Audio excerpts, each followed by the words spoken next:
Quando a gente olha para o idioma como um todo, né, o inglês, a gente tem 4 habilidades: o listening, o reading, o writing e o speaking, né, que é a sua habilidade de entender o que você está ouvindo, a sua habilidade de entender o que você está lendo, a sua habilidade de produzir conteúdo falando e a sua habilidade de produzir conteúdo escrevendo, né? E aí o que acontece? Quando a gente olha para o listening e o reading, elas são atividades receptivas. Você só tem que receber o conteúdo, você só fica ali e fica escutando, ou então você só fica ali recebendo o que você está lendo. Quando a gente vai para o writing, para o speaking, aí a coisa fica mais tensa. Por quê? Quando a gente vai pro writing e pro speaking, você tem que criar o conteúdo. Então você tem que tirar de dentro aquilo que você já tem. Aí a grande pergunta é, se você não pratica listening e reading, se você não faz o trabalho de base, né, a sua exposição guiada, você não fica exposto ao idioma para ter informação dentro de você, como que você vai colocar para fora a informação que você não tem? Faz sentido para vocês aqui? Como que você vai produzir conteúdo se você não tem conteúdo? Como que você vai falar inglês se você não entende inglês? Entende? Então, isso é muito importante e a maioria das pessoas negligencia isso. Então você está falando aí, como trabalhar o writing speaking. Antes de você dedicar ao writing speaking especificamente, você tem que cuidar da sua base. Fazer listening e reading. Muito.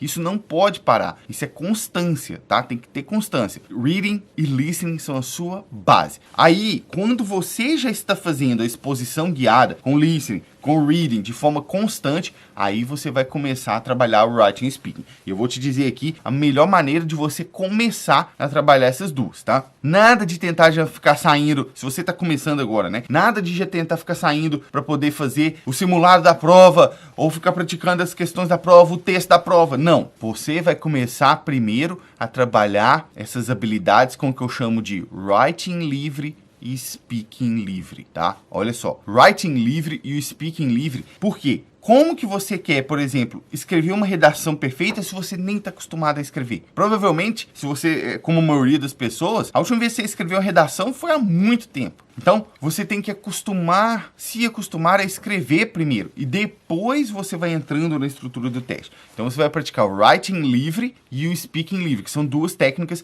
que eu ensino para você poder praticar isso. Todo tipo de pergunta que eles te fizerem no teste do speaking tem técnica. Não é só chegar lá e ser criativo e falar de qualquer coisa. Isso aí pode ser até um problema para você, pode ser até perigoso, porque você começa a querer ficar tendo ideias sobre tudo. Você que está aqui assistindo, me fala aí se você já pensou alguma vez que você tinha que ter ideias sobre tudo para ir para a prova. Você não tem. Deixa eu falar uma coisa para você. Você não tem que saber tudo de inglês para poder passar no teste do IELTS. Você só tem que saber as coisas certas. E quando eu digo coisas certas, no teste do speaking, por exemplo, você tem uma estrutura de resposta para cada tipo de resposta. Técnicas que você vai aplicar em cada tipo de resposta. Sem essas técnicas, aí você vai ficar dependendo da sua criatividade mesmo. Ai, caiu o tema aqui de transporte público. Meu Deus, o que eu vou falar de transporte público? Eu nem dirijo. E tal. Aí você tem que ficar dependendo. Agora, se você tem técnica, qualquer tipo de questão que aparecer para você, você vai falar, caiu essa questão aqui, beleza. Na questão da parte 1, você tem que fazer isso e isso. Beleza. Parte 2, eu tenho que fazer isso e isso. Parte 3, eu tenho que fazer isso, isso, isso. Você já sabe o que fazer. Entende? Então, toma cuidado com isso aí. O que deve ser dito e o que não deve. Essa pergunta aqui tá bem alinhada com o que eu acabei de falar, né? Na hora do teste do IELTS, duas coisas para vocês. Na hora do teste do speaking. Primeira coisa, não existe isso de resposta certa e errada. Você não tem que dar uma resposta em algum sentido ou em outro sentido necessariamente. Às vezes, seu examinador te faz uma pergunta e você fica tendente a concordar com o seu examinador. Você já sentiu assim? Escreve aí pra mim se você já passou por isso ou você já pensou por isso. O examinador faz uma pergunta e aí a pergunta é assim, você concorda que tarará, tarará, tarará? Aí você vai lá e se sente tendente ou forçado a concordar com o seu examinador. Para com isso.